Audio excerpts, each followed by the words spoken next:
Before we begin the episode, I would like to thank our sponsor, Chin Up Goggles, the new generation of vision training.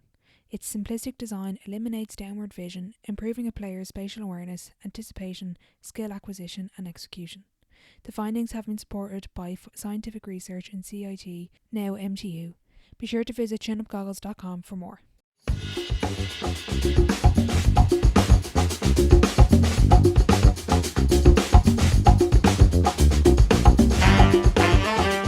Welcome back to the Sideline Live podcast. You can follow us over on Twitter and Instagram at the Sideline Live. We'd love to hear from you. On episode 78, I'm delighted to be joined by one of the legends of Irish basketball and the current Irish senior women's assistant coach, Jillian Hayes. On this episode, we discuss her career, coaching challenges and drawing on her own experience, coaching skills, accepting roles and so much more. I hope you enjoyed the episode.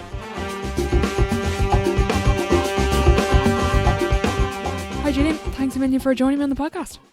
You're welcome, thanks for having me. Before we get into everything, would you mind giving a 30-second elevator pitch to those who might not know who you are? Who I am? I don't know who I am half the time myself. My name's Jillian Hayes and I played for Waterford Wildcats and the Irish senior women for years, and presently I'm coaching with my own club, Waterford Wildcats here in Waterford. Brilliant. We're going to talk about all things coaching, but I do have to kind of recognise your career: 6 leagues, 3 cups, 4 top 4 championships, 4-time Irish Senior Player of the Year, twice Junior Player of the Year, Under-19 National Cup title. I'm running out of breath here. Skills, Senior A, League and Cup double, and you captained the Irish Senior Women's team, but you only started playing at 12. What do you attribute the success of your career to? Well, back then there wasn't too many now you have players coming in at 4 and 5 into academies, but back then it was really when you went to secondary school you started playing, or maybe 6th class in school. So my next door neighbours would have played for Wildcats and I would have gone shooting around with them, and then once I got to secondary school I just got obsessed. So I only started at 12, then went on to play with the Irish under 15 team, 17 team and under 19 team. That's the way the age groups went back then. They've all changed now, but so just got obsessed with the game and loved it. So while it seems late to be starting nowadays, it wasn't back then. Okay, yeah, that's a good point. You were called up to the senior team, you were still a teenager. What's it like going into that environment and kind of looking back on it now and realising, was it a really big jump? What did you make of it? Look, I was just so obsessed with basketball that if there was a match on anywhere or training on anywhere, I would have just got in the car and my dad would have brought me. So when I was invited to the senior women's team, Liam Hartigan was coaching it at the time. I was in 5th in school, and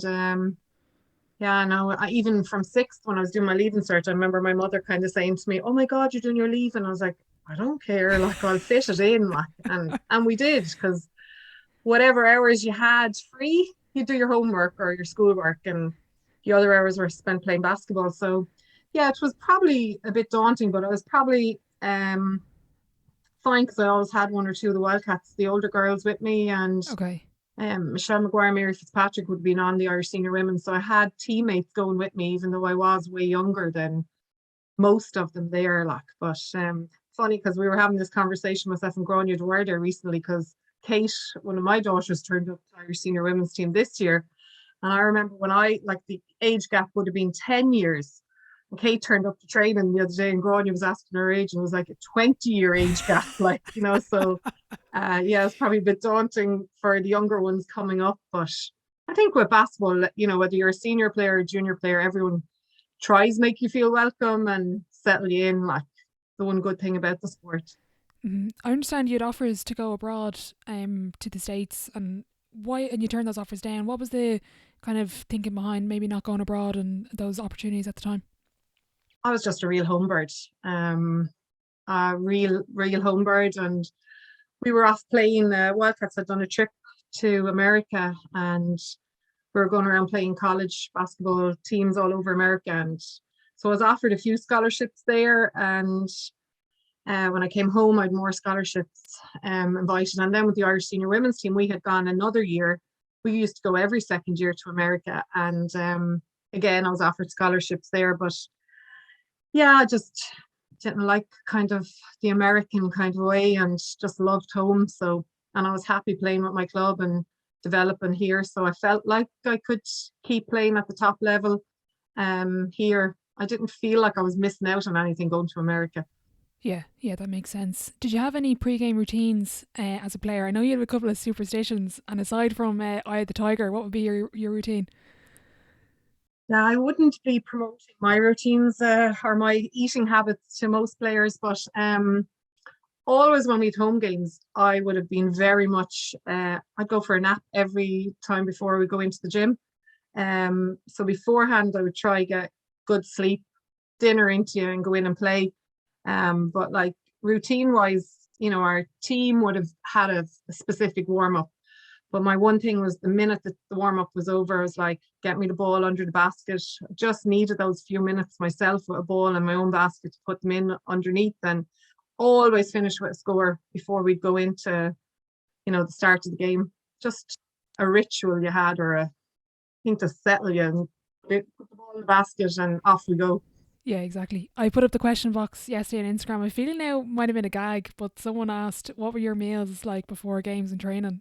That's obviously someone who played with me, because like I coach the younger kids now, are involved with the senior women, and it's all about nutrition and strength and conditioning. But I would have personally been in McDonald's 5 minutes before a game, like, and I could eat McDonald's and then go out and play. So definitely wouldn't be encouraging anyone to follow my eating habits. I'm a really fussy eater, and not a good role model for anybody to be following my eating habits.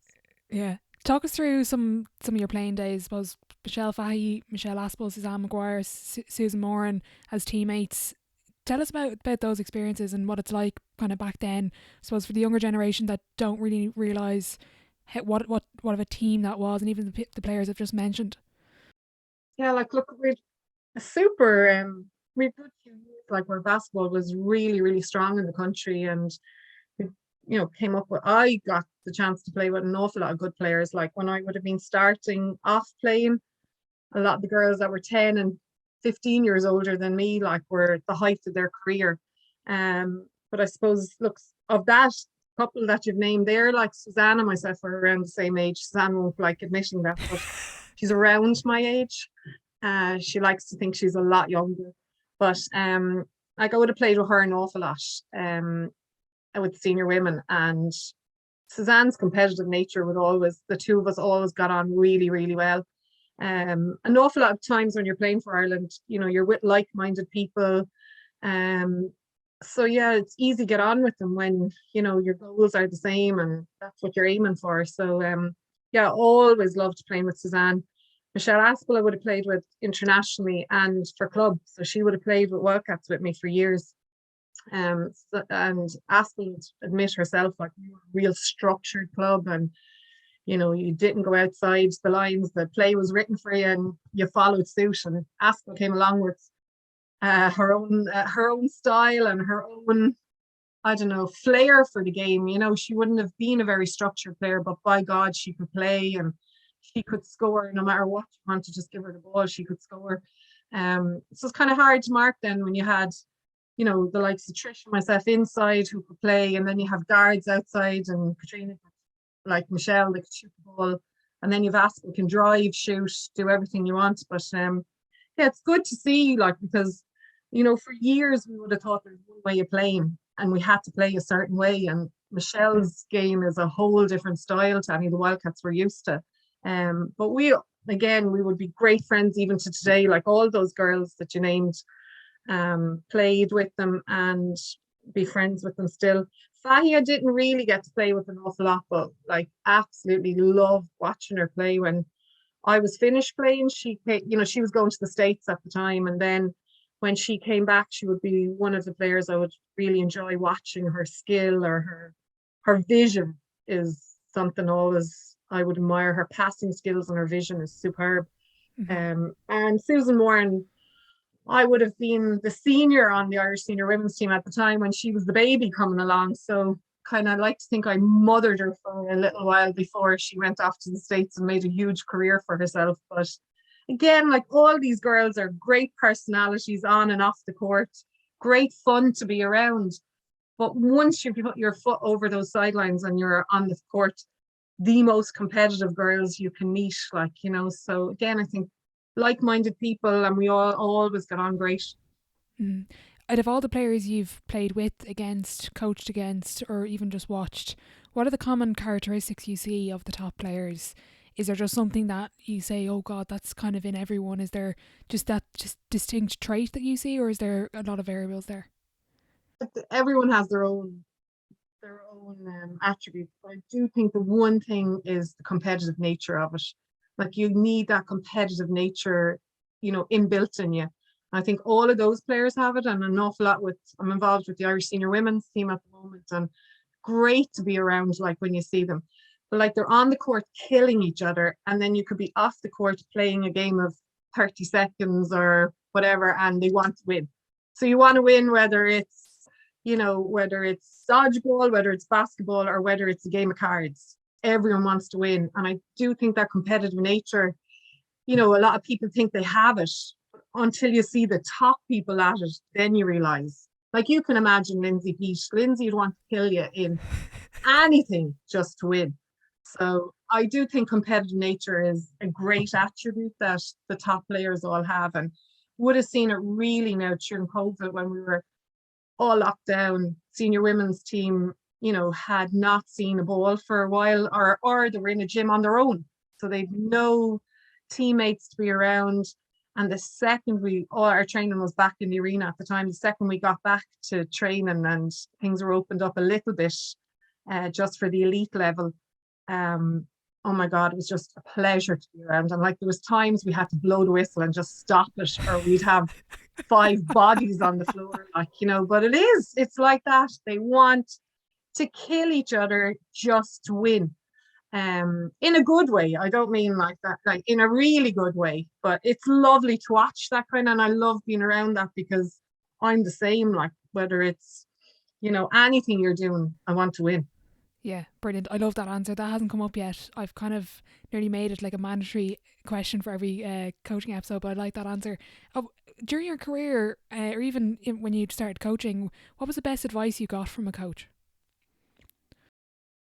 Like, my very first coach was a female, and that's why, anything like this, I don't really like doing interviews and all that kind of stuff. I know I could talk for Ireland, which probably is, I'm not a big social media or that kind of thing. But when it comes to women in sport, if anyone pulls that card, I'll say, yeah, I'll put my hand up, I'll do that, which you did. So when it comes to encouraging women to be in sport, I do think, it's a huge thing that I am involved, and I would love other people to be involved, because my very first coach was a female, Evelyn Hearn. She was my first school coach. But like, I do think that her advice all the time was the small things. Like, everything was, look after the small things, the big things look after themselves. But she would have been huge on like little things like footwork. We'd spend hours on footwork, and nowadays you'd never get away with the kids would be bored, they'd be gone home long time. But I do think, because we believed in her, and she was so good to us, but really, really tough on us, really tough. But like, her advice always would have been like to keep working on the little things. And that's the one thing I would always harp on about, is the little things. That's the difference between a game, and coaches say it all the time, like, like, we'd win at the weekend and it's 1 point win. That 1 point is the little things that you're working on, so. But like, it's very hard to teach players that, because they want to do the big things first, or everyone wants to score a 3 before they can jump stop. Yeah. Did you see the video of I don't know if I put it up on the page, but it was this team in America, and just the point guards from each team would shoot a 3, go back up to the court, shoot a 3, go back up to the court, shoot a 3, and everyone was just standing there, and everyone watching was just like, this is ridiculous. It's like that Steph Curry effect, as they say. Yeah. But it is. And like, I have a 13-year-old who doesn't even play basketball. He just plays it on, Dara plays it on his Xbox all the time. But he knows every player in the NBA. He knows, and when he comes in to watch his sisters playing, he'll go out and throw a step back. That's all he wants to do, is a Steph Curry step back. And it's like, like you can't do a layup, like, and he can't. He doesn't know how to do a layup. He knows to do a Brilliant. Steph Curry step back, and that's what he'll tell you because he's watching it on 2K NBA 2K, like on an Xbox. Brilliant. And out of interest then, speaking of kind of coaching kids and skills, what would be the most underrated or overlooked skill at the moment? Like we've even just mentioned there, kids just watching NBA, coming in doing a step back, Yeah. but what should kids, if anyone is listening, try focus on, or coaches try instill in their team? But for me, it's always been footwork. Like everyone, when I was playing, everyone would have said to me, "Oh God, you've great footwork." I know Sarah at the moment, there's been a couple of people commenting on, "Oh, look at her footwork." I'm like, it's jump stop, it's pivoting. They're simple, simple things, but nobody spends time on them. They don't spend the time teaching it because, again, I think, for kids, it's kind of boring. You can't spend 20 minutes jump stopping and teaching them how to pivot, unless you make it fun and incorporate it into a game and stuff like that. But it's a huge skill that's probably not enough time spent on. Okay. I think you see it with the seniors, senior women, even senior men. Sometimes, like, they come in, there's a defense there, they stop them, and they haven't got the footwork to get around them. So, or they've won pro hop or won Euro step, but you've got to have loads of them. Like, you've always got to have a counter move for that and another counter move, and that all comes from the basis of footwork. Yeah, that's a great point. I remember watching your under 20 game in Cork, and that was something that stood out to me was footwork. Who do you think is more like your game, Sarah or Kate? Who emulates you more? Oh, well, neither of them probably want to be even related to me half the time, let alone say that I play like them. I don't know. Like, I think they're both completely different players, and like even their build is bit like Kate's body and build now as a 19-year-old is very like me as a 19-year-old. She's tall, lanky, kind of a little bit uncoordinated, but Kate, in really case you're athletic. listening there. Yeah, hugely athletic. But and then Sarah is real strong, and me near the end of my career would be, as I got older, I was way more physical and way more stronger than I was. So they both have attributes, but I mean, I've been coaching them since they're 4 and 5, so you have to pick up some of it. Like, but look, they're their own players and they're doing great, the two of them, and I couldn't be prouder of them. Like, so. Brilliant. At what point in your playing career did you realise that you wanted to coach, or was it kind of just a bit of an accident? You just got roped into it? Yeah, it's like everything when it comes to coaching. Somebody pulls you in the door to say, help these kids. When we were growing up with Wildcats, every player always took an underage team. So I would have just started taking like the under 12s when I was involved with the senior team. And then I went to college. I did sport and recreation. So part of that was coaching. So I would have done 4 years or 3 years in college doing coaching. And then I suppose when I was playing myself, for a while, it's very hard to commit to the time and stuff like that. So I probably went away from it for a while. And then obviously went off, had a family. And once your playing days are over, there's only two options. And, if you love the game and you want to stay involved, you either go referee or you go coaching. And definitely wouldn't make a good referee. So I wouldn't be calling. There'd be no, as the senior women will tell you, sometimes I don't blow the whistle unless there's blood. So no blood, no foul. So Love yeah, I it. wouldn't Love make a it. good referee. So I'd No, probably maybe make a not. better coach. So And do you draw on your playing experience much when you coach? How do you approach that? yeah, I probably have two answers. Like, what, obviously, and I've said this to the senior women, like, and to the Wildcats, is like most experiences they're going through, I've probably been there, done that, wore the t-shirt at some time. So yeah, I can understand where they're coming from. But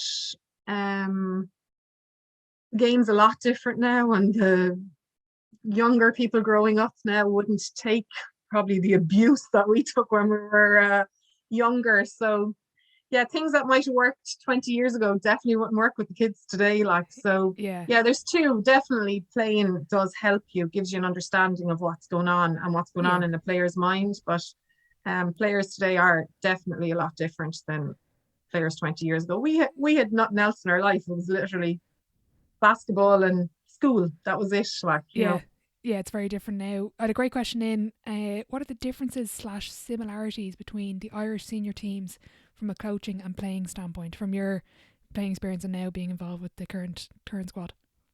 I think, yeah, it's difficult. Is I think that when you're playing, you only see things as a player, like, and sometimes the coach is telling you something and you're going, oh, but then when you're over on the coaching side of it, they're going, why isn't that player listening, and why aren't they doing this, like, so yeah, I think players, you're very engrossed in your own playing, and you're like, don't get me wrong, you're 100% behind your team, whereas the coach, it's very hard because you're trying to balance 12 people's playing, their ideas of playing. And the one thing is really hard about senior women is you have 12 players that are the best players in their club team. So they are the best players getting 40 minutes in their club team. And then you bring them to senior women and you're saying, I want 2 rebounds off you. That's all. Like, go in there and do it. Or, 2 box out, 2 rebounds, and you've done a job for us. It's very hard to understand that when you're coming from 40 minutes and being the top player on your so do feel for players in that situation, but do think to make the team better. And once you buy into that concept that this is all for the good of the team, then you have a much better squad together. Like, so once you have players that are going to accept a role or accept something, and I think that's what we were really good at years ago, because we had no choice. It was like, it's your role, or get out the door, and we took it. Whereas, yeah, there's a lot more communicating and talking about your playing time now than there would have been accepted a few years ago. Yeah, definitely. That you're a pro, because that was actually going to be my next question, was how do you approach that as a player or as a coach in terms of bringing the best players together on one team and kind of explaining, look, this is a role, and obviously, certain players will accept that, that's totally fine, but how do you approach that with players that might not be used to kind of taking those 2 rebounds and sitting back on the bench, or just making a free throw, or coming on to make a screen? Yeah, and it's not easy. It's definitely not easy. Every single player wants to play. They wouldn't be involved in the game if they didn't. And then there's very few, especially at the top level, that are happy to play less than 30 minutes or 20 minutes. That they all want that, or they all want to be starting 5. But I just think it's communication. It's just, keep talking to them and keep telling them, or giving them stuff to work on. Well, look, you've had 5 minutes.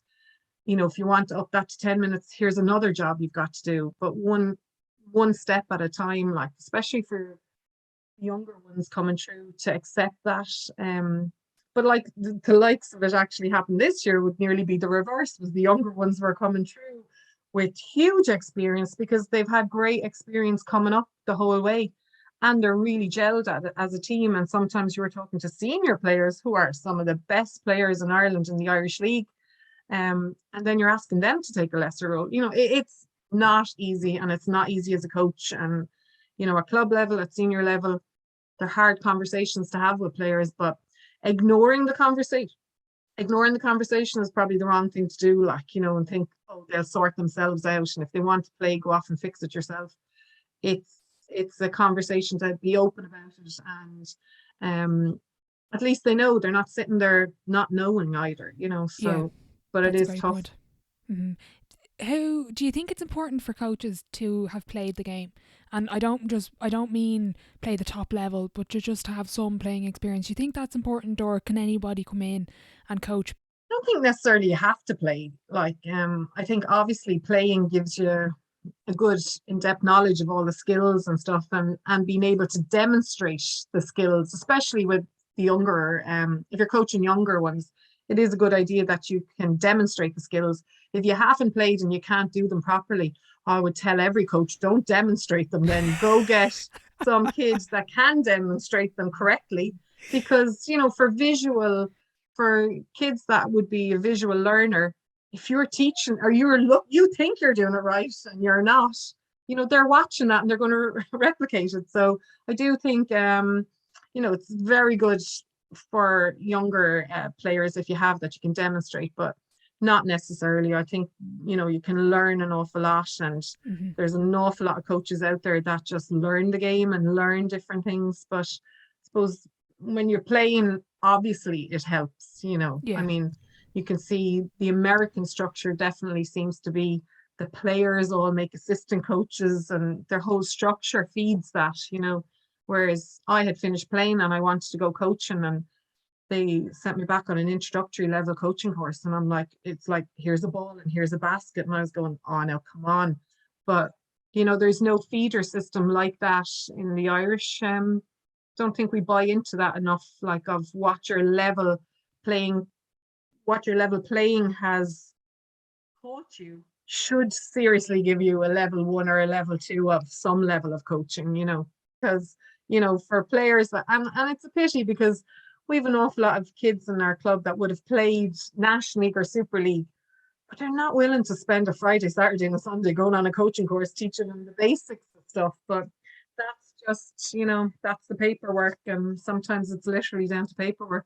Yeah, that's true. Out of interest, with the Irish senior women's training, I'm always interested in, or even Super League, how often do you practice the basics?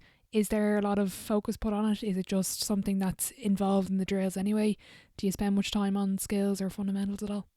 I think like, there's an awful lot of video analysis done, so you're breaking down stuff, and players can see stuff that they have to work on. So like with James, with senior women, Yanis would be in charge of the guards, and I have the posts. So we definitely get time at practice to break down the individual guards, the individual posts. And yes, we can give them stuff to work on if they look for it 100%. A lot of them will come to you and say, during the summer, can you give me something to work on? Or we'll give them clips from training and see what you can do better and go work on that for the next time. So not a whole lot at training times, but we would do it and go off and do it on, back there, and we'll help you. Or we did an awful lot of it on Zoom last year. So they would come back and video themselves working on the skill, so we can watch it and then give them feedback off it. But during training time is so limited that, yeah, you're trying to do an awful lot of team stuff at that times. But James, always, there is a specific time of training allocated for that. So yeah, yes is the answer. A long-winded way of saying it. No, that's interesting. And I know you would have done a lot. I think that home court app, I think that came up a couple of times. I think yeah, it was great. Like, all the underage teams used it as well. And, just lockdown was so hard for, any athlete that's used to training all the time, which is so hard. So it was great that they gave that app for free for, how many months, I'm not sure. But, yeah, and then James could sit in Kerry, I can sit in Waterford, and we can see what they're doing and keep a track on what they're doing. And I think it gave that competitive nature again to the players, because, if they were seeing, say, Mimi Clark was shooting 200 3-pointers, well, then I'm going to shoot 300 3-pointers, so it's a good way to encourage them as well. Like, it was just a hard time for everybody, but they did really well with it. Yeah, that's a great point about looking up to the kind of role models and the other players. What are they doing? And that's what I love about the takeovers I run. It's when a player shows something, I know there's probably, well, if there's could be 50 kids watching it, 5 will try it and 1 will master it. And that, I always think looking up to others is a really, positive way and positive influence, but affirmation of, you can't just go up by yourself up to the gym with, as Mimi Clark was doing. You don't need to be in your team, or you don't need to hire somebody. I'm not saying that's the wrong thing to do. You can do that, but there's nothing just beats going out with a basketball to a hoop and just going by yourself. Yeah, look, I spent the whole of lockdown, we were lucky, our gym is within 5k of our house, and I had the keys of the gym, so we weren't breaking any rules, but we were in there every single day because there was absolutely nothing else to do. And like, the girls are, Kate still really plays guard, but Sarah would have been playing an awful lot of guard stuff. But like, she's 6'1", and I started doing post moves and post work with her. But all of that was on her own in the gym, working on footwork and working on shooting, and like, it definitely, you can see the benefit of it now. And I know Mimi Clark is somebody I used because, her home court time was phenomenal, like the hours she was spending in a gym because of lockdown. So yeah, everything's back to normal now, so it's a little bit harder. But for every kid, that's what I did. I was 12, I had a basket out the front on the light pole outside the house. My father attached it. I used to be out there for hours and hours and hours, just shooting around and playing on my own, so, and like the one thing that really struck with COVID this year was the lack of facilities. Like, I mean, we were blessed. We had keys to the gym. There were very, very few people who were in that situation. So, the lack of outdoor courts, and they were trying to get themselves, but like wherever there's a will, there's a way, and they found it, so. Yeah, exactly. Out of interest then for yourself, Gillian, as a coach, how do you upskill and how do you improve? Is there any specific tips that you could give people outside of a coaching course, like a traditional basketball Ireland coaching course? Is there anything in particular that you found useful over the years that you'd recommend to other coaches doing? Look, like, you can go online and actually find any training session, any drill, you can do everything you want online if you want to. But I think being involved with other coaches, and the likes of us now go with the senior women, and Yanis has now come on board, so it's a new voice and a new, all of that kind of stuff does upskill you.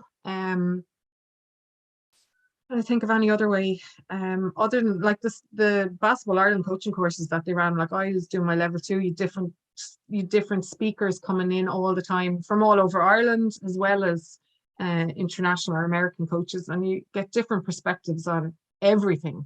All of those are really good, and yeah, definitely would encourage them to do them. But they used to do coaching courses, conferences, and I'm sure they'll come back now. But I can see Basketball Ireland started the help side, so all of those stuff are good. But for me, like when I was involved with women in sports, like I had offered to say, like, any female out there wanted to come watch a session. And I know Puff Summers says to me, I'll come down, Julie, and like, and watch a session. I was like, yeah, I'm trying to encourage a few females to come watch a session. But yeah, like I'm sure most coaches out there would be very open to, if you asked, can I come watch a session, or can I come take some notes, or, just being there is going to progress your game as a coach. This is a great question, actually. Are the pros that come into Ireland, are they benefiting younger generations and making players better? What would be your take on that? Again, this is going off on court, off court. We just spoke about it, the importance of watching players and watching, talented players every week. And I think Sean Flood mentioned how when Puff came here, that's who he kind of helped fall in love with basketball, was watching him playing. Are the pros benefiting the game? What would be your take on it? Yeah, I think definitely they do. I think they raise the standard of the game. I think that for the players playing against them week in, week out, you get to defend some of the best guards in the country. That's definitely, there's so many pros to it, like, and great for them to get experience of different cultures, different, teammates coming in. And plus, most of them have come from a very professional setup, and sometimes they find it hard. Like, these kids are at school or at college or at jobs all day long, and then they come in to train, whereas they're not used to that kind of setup. Like, so it does benefit both sides.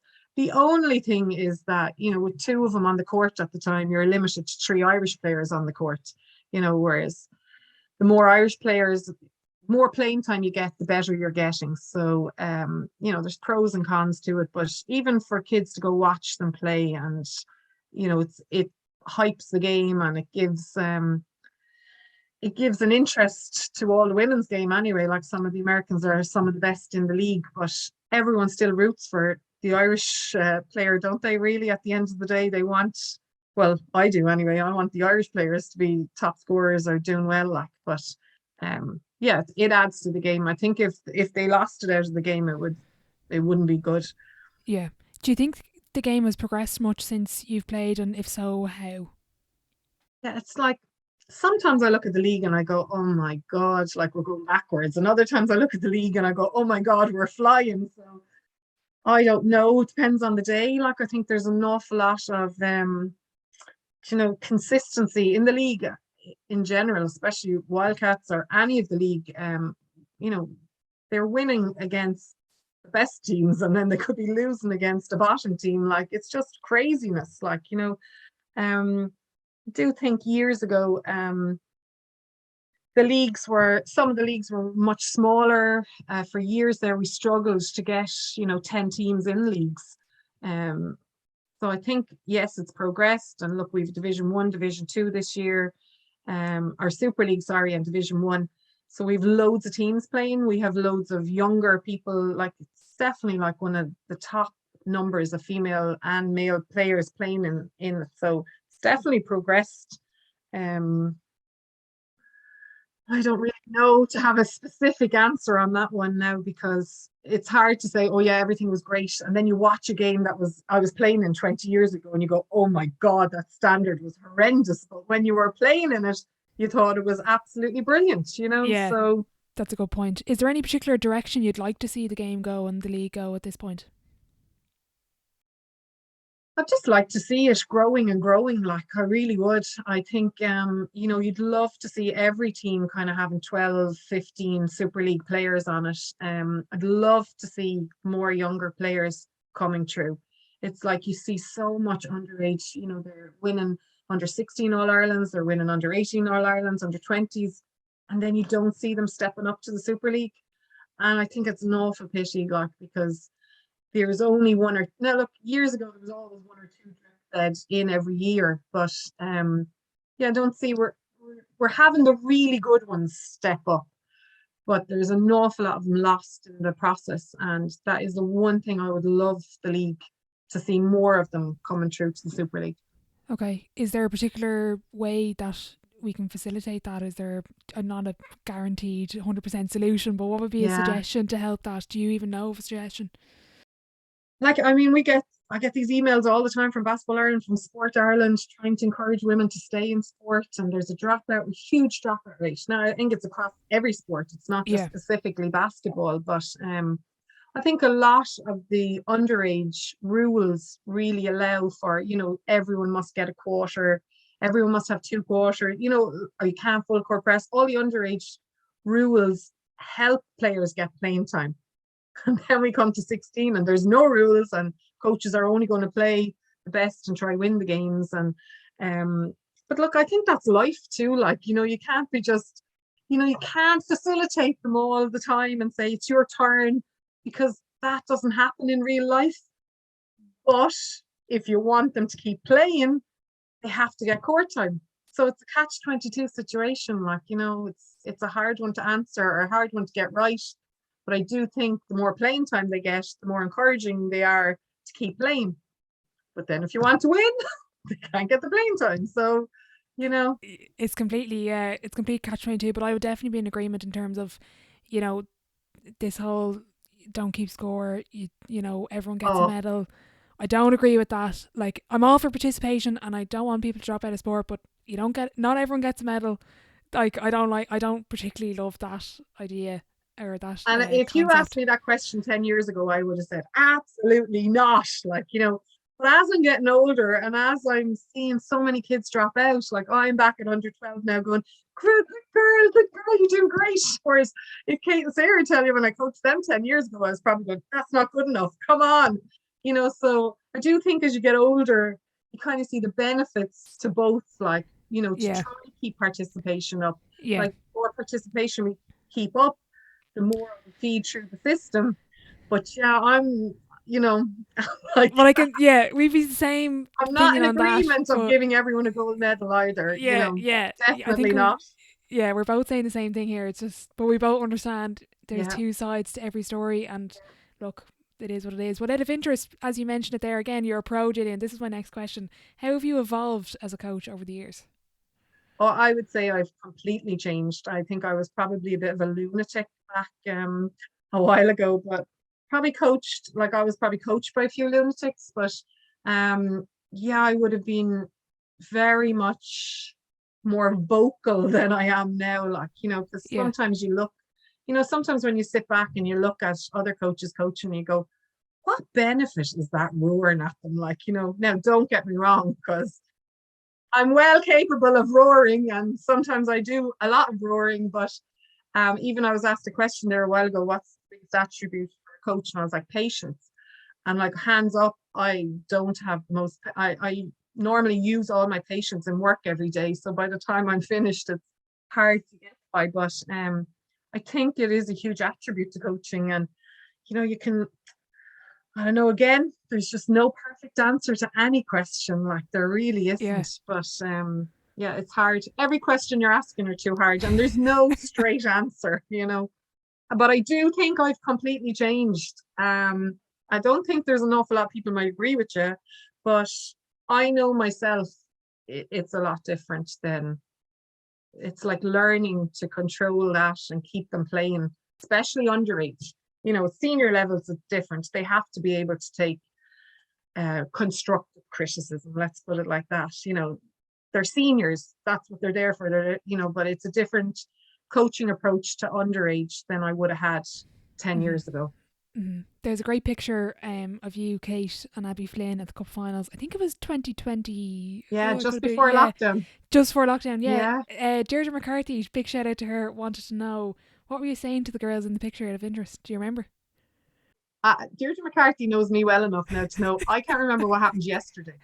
Even when you're asking me how many leagues and titles, I had to ring Kieran Shanahan one time and say, many leagues did I win? Because he has all of that recorded. Like, I have no memory for what happened 20 years ago. But I know the film or the picture because I have my hand on my face. So I'm probably going, what happened? But yeah, I look happy and the two girls look happy. And I know Kate was injured at the time and she'd her arm around me because I was linking her and Abby had her. But we won, which was the most important. But I actually have no idea what I'm saying to them. No worries. It was just out of interest. We had an anonymous submission here. You might guess who it is, but what is it like to be assistant coach to the outstanding head coach at Wildcats? I don't know who sent that in now. Tommy or someone else robbed his phone and put it in on his phone. Or it could be Carl Kilbride. They're, they just want the glory of saying, wow, Tommy's brilliant. Like, is that it? So easy. It was, I won't say who it was, but it was someone you mentioned there. So it wasn't Tommy, it was Carl Kilbride. No, it was absolutely Tommy. I'm just throwing him out here under the bus. Throw him under the bus. Out of interest, I think it's a conversation that's kind of come up a lot on the podcast. Underage teams in a difficult predicament, I suppose, representing your country. You have to pay to play. You've seen a lot of the sides of it. You've been a player, you've been a coach, you've been a parent. Again, solution is not the word I'm looking for, but what would be your whole take on the difficult situation that is there at the moment? Like, I think it's so wrong, like, to have to play for your country. So wrong. I think, like, our national governing body needs to do an awful lot more where funding is concerned. I've definitely seen it as a parent, because I have two kids after playing under 16, under 18, and now playing under 20 for Ireland. And it's a huge expense to have, like, let alone the Europeans, like $3,000 for them to go at the end of the day per child. And then I have two children, but like the Maguires have had 3 kids going through it. Hazel and Dana Finn have, there's a lot of parents out there have funded international programs, and funding them for 2 and 3 kids is not easy. And I don't think it's right, because I think we're missing out on some kids ever representing their country once this money is involved. And what really kills me is, years ago when I was playing, we never paid anything to play for Ireland. We got free boots, free tracksuits. Adidas sponsored the Irish senior women's team at the time. So it's very hard to think that 20 years on and we're in a worse situation than we were years ago. And it's not right, but if the money is not there, it's down to the parents to fund it. I think, as a sport, we're extremely lucky that we have an awful lot of parents willing to fund it, or willing to give their daughters and sons a chance to play for Ireland. It doesn't make it right. I know there's a lot of people will hopefully be trying to change that coming, there's talks about fundraising and stuff going on, but I do think Basketball Ireland need to have a good look at it. I think, like, the senior women have a sponsor, and I don't see why all underage teams should have a serious sponsor. I think it's very unfair for parents to fund it, and it's very hard on them.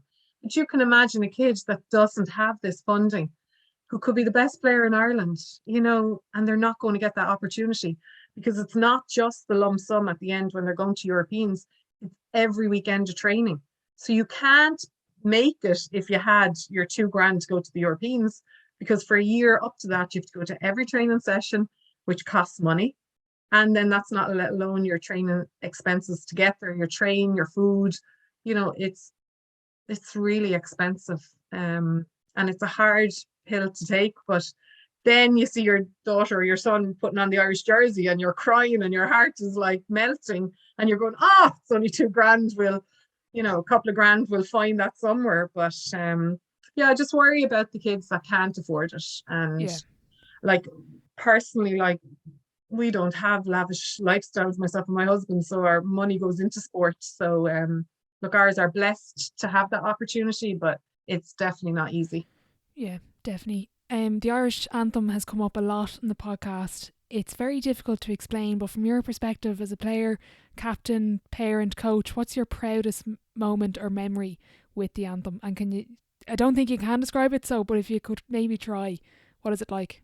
Like every single time the anthem plays, and I know Katrina White was slagging me this year, we were over in Cyprus playing with senior women, and the camera came right up in my face and you can see the tear coming down my eye, like, and I was coaching, I wasn't playing, but it always hits my heart. Like my very first ever time playing for the Irish under 15 team, I was in Neptune Stadium and we were walking around Neptune Stadium. The Ireland and England team took a full march around the stadium and then stopped and the anthem started, and I started crying like a 2-year-old. Like, I mean, tears flooding down my face. I was so proud and so excited, and I don't think it's changed much over the years. Like, it's just something that you're really proud. And when I see Kate and Sarah out there, I'm the same. I'm emotional. My own time playing, definitely under 15, and then National Basketball Arena, we played England in the 4 countries and we won.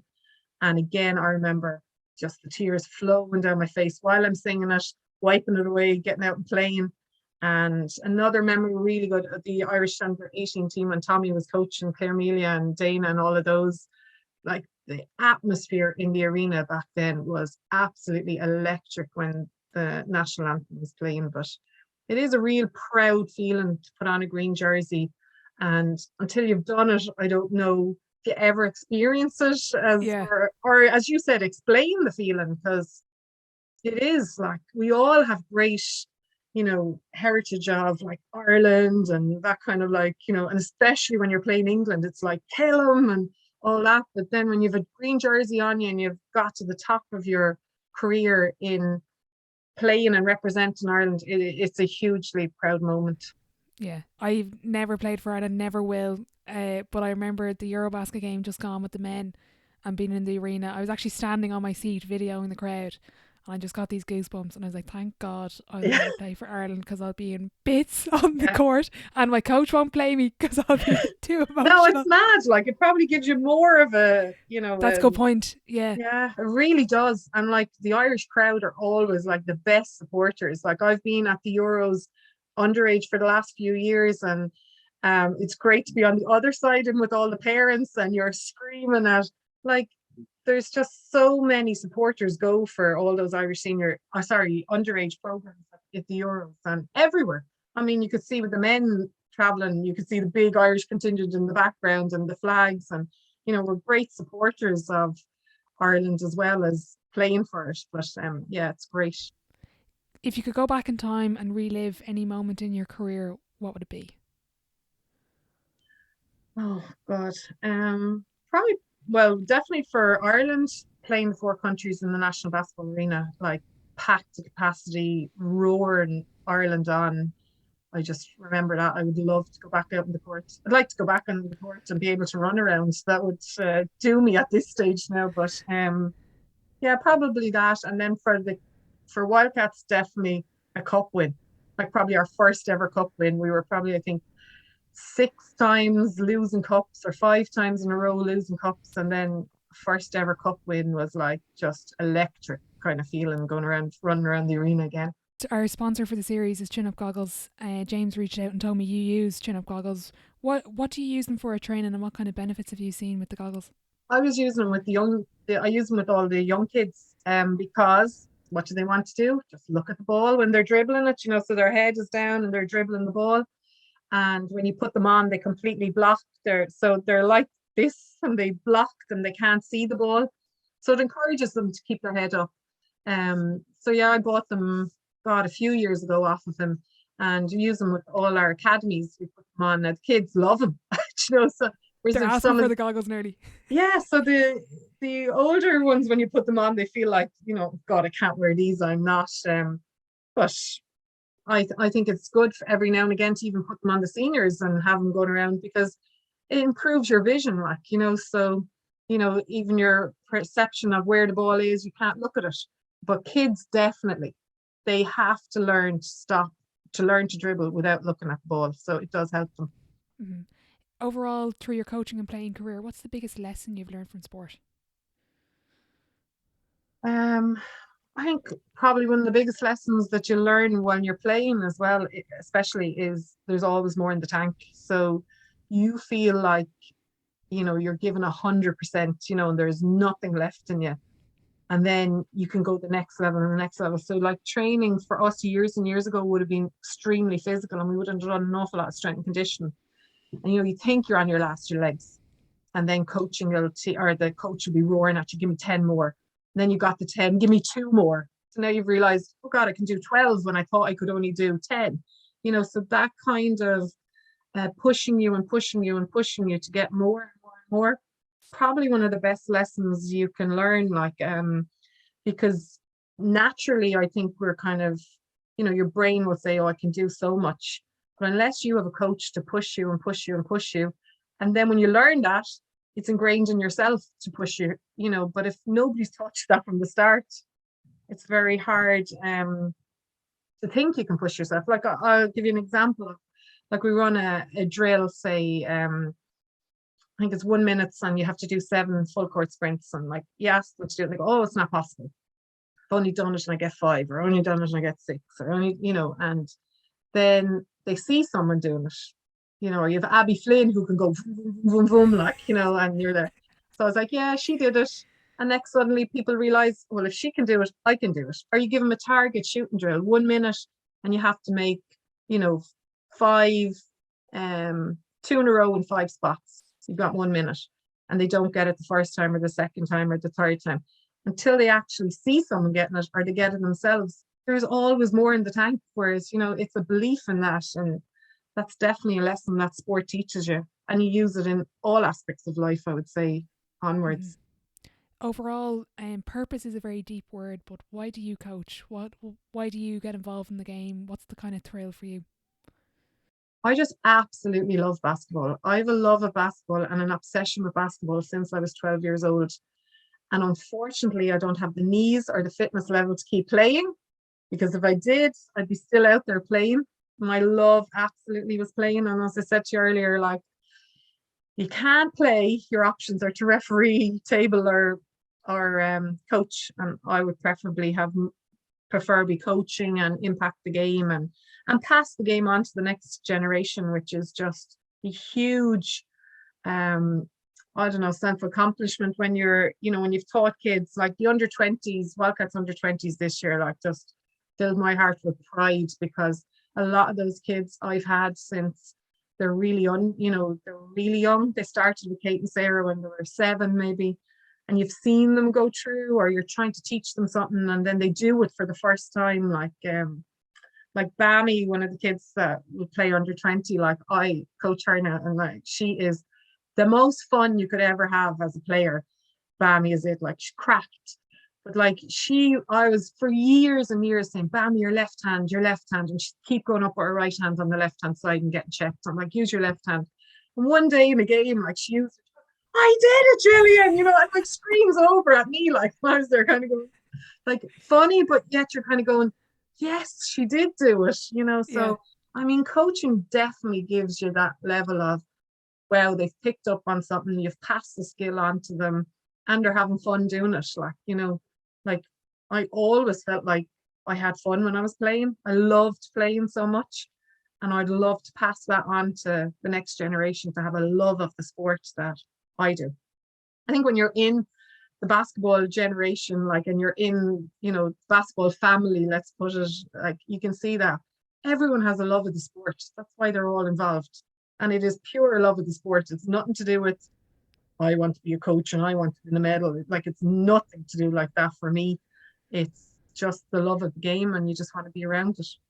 How do you measure success then as a coach? Obviously, you're in different age groups, different standards, but when you're looking at a season, how would you kind of define the success of a season? Yeah, probably would be really two different answers again when you're talking about the underage compared to seniors. Like, I mean, it's a successful season for Wildcats so far. We're third. Obviously, we'd prefer be first or second in the league, but we have progressed a bit in the last few years, and we're up the top four playoffs this year, so that's definitely success. Whereas a perfect example is the last time with Bammy there, like she put the ball in with her left hand. That's success, whether you won the game or not. So yeah, it's not always about winning, but definitely the older you get, that's the aim, obviously, is to win. But I still want to win at every level, whether it's under 12 or not. But you have to be realistic. It's not always possible, but yeah. I'm going to move on to sideline 7. It's the same 7 questions at the end of every episode. Question 1, what is your favourite quote? So the quote was always associated with Wildcats from the very start when I was 12 is the will to win is common, the will to prepare to win is rare. So love that. Everyone wants to win, but the will to prepare to win is rare, so everyone can say they want to win. We had that up on every gym door in the, every piece of headed paper with Wildcats. That was what was written on the end of it. Brilliant. So it's our motto, like.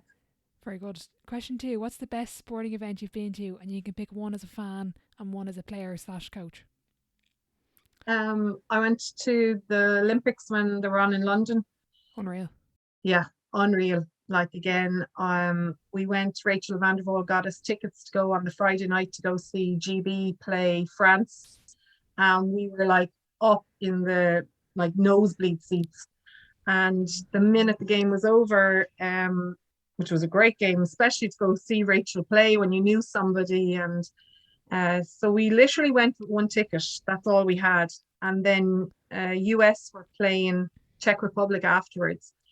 And everyone left the stadium. Like, all the English got up and left. GB were over, and we got the whole way down. I was sitting right behind Gino for the next game. Unreal. My friends were texting me going, "Is that you?" And I was like, "I'm sitting behind Gino. He's literally like arm's distance away from me."